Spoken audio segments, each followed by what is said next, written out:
Lesson 42. Was Jesus a megalomaniac? It sounds like an odd question because he was so humble, right? Actually, no. There were a lot of instances in Jesus' life where he seems like a megalomaniac. For example, he said, I am the bread of life. Who says that? That like, what you really need to eat is me. I am your nourishment, or I am the light of the world. You will see nothing without me. I am the way, the truth, and the life. Yeah, you think you're living, but until you have me, you're not living. He said, I am the judge at the end of the world. I'm the good shepherd. Sermon on the Mount, he claims that he is the very Torah of God that you build your life upon. He said he was the Son of God. He said that the Sabbath, that he was the one who arbitrated the Sabbath. That's not a Mosaic command. That's an Edenic principle. Who does this guy think he is? Was he humble? Not if you view humility as self-assessment. But if you view humility, not as what you think of yourself, but how you treat other people, there's never been anyone humbler. And in fact, the very night before he sacrificed his life, in an upper room, he gathered his closest friends around a table for a Passover meal, which, by the way, was him. He would say, I am the lamb slain for the sins of the world. I am the bread of life. My blood is the cup that we toast to. That's not humble in the way we typically think of self-assessment. But what he did, no leader had ever done. I mean, no leader had ever done. Let's read the words from John chapter 13, beginning in verse 1.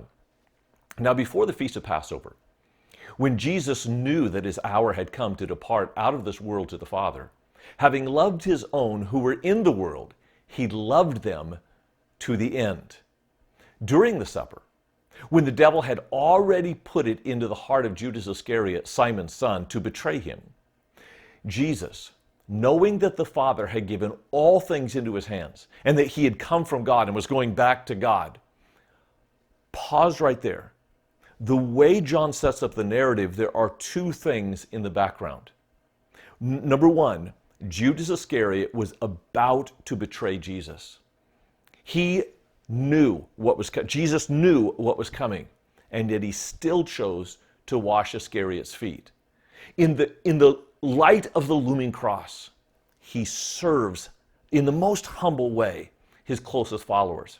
The second thing is this Passover meal, which represented his own death. So his own rejection, his own pain, his own personal angst, and the sacrifice for the world on the cross. In the midst of that, maybe even because of that, Jesus wanted to give an example. This foot washing points forward for you and for me to people who will betray us. We still serve them. To the sacrifices that we need to make, we still make them because Jesus set an example. Here's what he did, verse 4. He laid aside his outer garments and taking a towel, tied it around his waist. Then he poured water into a basin and began to wash the disciples' feet and to wipe them with the towel that was wrapped around him. For us, this seems like an act of servitude. But for Jesus, in a culture that had slaves, he was acting like a slave to the people who should be serving him. Again, servant leadership begins with Jesus. It would be difficult to overestimate the amount of shock and awe this would create in the apostles. In fact, that's exactly why Peter protests and said, Lord, you're not going to wash my feet. Like the other guys are going to let you wash their, not me, man. I am not letting you wash my feet. You're Lord, I'm your servant. And Jesus said, Peter, if I don't wash your feet, then you're going to have no part of me. And then Peter swings the pendulum completely to the other side and says, okay, then give me a sponge bath. Wash my head, wash my hands, wash my whole body. And Jesus, undoubtedly with a chuckle, said, Peter, you just need your feet washed. Let me wash your feet. This whole incident comes after the apostles have just argued about who is the greatest. Isn't that interesting? They're trying to get to the head of the table, and Jesus makes a beeline to the foot of the table and to the feet of those around the table. And right after this, He's going to go to the garden, be betrayed by Iscariot, whose feet he just washed, and go to the cross for you and for me. So we better listen carefully to Jesus' conclusion of this event, why he did what he did. Verse 14. If I then, your Lord and teacher, have washed your feet, you also ought to wash one another's feet. For I have given you an example that you also should do just as I have done to you. The foot washing is not simply an act of humility. It's a mode of life.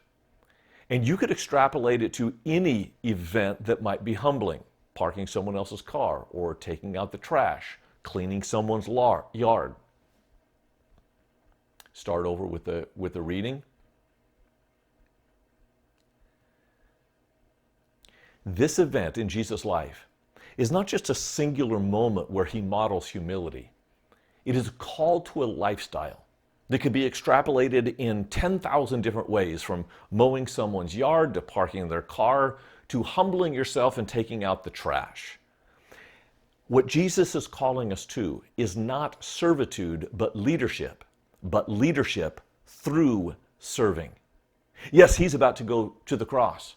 So whatever discomfort you're about to go through, whatever excuse that you might have, falls on deaf ears in light of this event. And you might say, yeah, but they haven't served me well. They haven't treated me kindly. Falls on deaf ears because of the context of Judas Iscariot. This is a singular example for a life of imitation, of servant leadership in the name of Jesus Christ.